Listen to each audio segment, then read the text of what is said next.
పశ్చిమాసియాలో పరిస్థితులు శరవేగంగా మారుతున్నాయి. Iran supreme leader Ayatollah Khamenei మృతితో ఆయన రెండో కుమారుడు మొజాబా ఖమేనీకి సుప్రీం లీడర్ బాధ్యతలను అప్పగించారు. ఇక ప్రస్తుతం మొజాబా ఖమేనీ కీమా నగరంలోని విద్యాలయంలో మతాచారుడిగా ఉన్నారు. ఇక 1987-88లో ఇరాన్ ఇరాక్ యుద్ధంలో మొజాబా పనిచేశారు. దశాబ్దాలుగా ఉన్న ఖమేనీ పాలనను అంతం చేయాలని అమెరికా, ఇజ్రాయెల్ కలిసి అయతుల్లా ఖమేనీని అంతం చేశాయి. అయితే ఇరాన్ మాత్రం వెనక్కి తగ్గేదే లేదని వెనువెంటనే ఆయన కొడుకు మొజాబా ఖమేనీకి ఇరాన్ సుప్రీం కమాండర్ గా బాధ్యతలను అప్పగించేశారు. ఇక యుద్ధంలో మాత్రం వెనకడుగు వేసే ప్రసక్తే లేదని ఇప్పటికే ఇరాన్ ప్రకటించింది.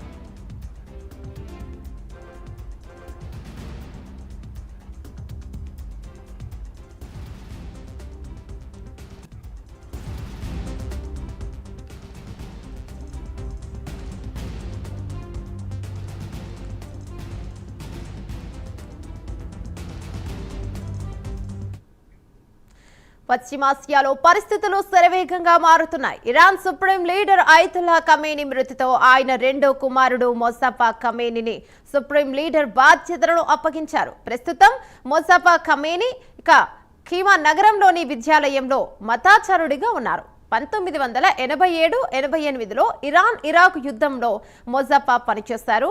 ఇక దశాబ్దాలుగా ఉన్న ఖమేనీ పాలనను అంతం చేయాలని అమెరికా, ఇజ్రాయెల్ కలిసి అయతుల్లా ఖమేనీని అంతం చేశాయి.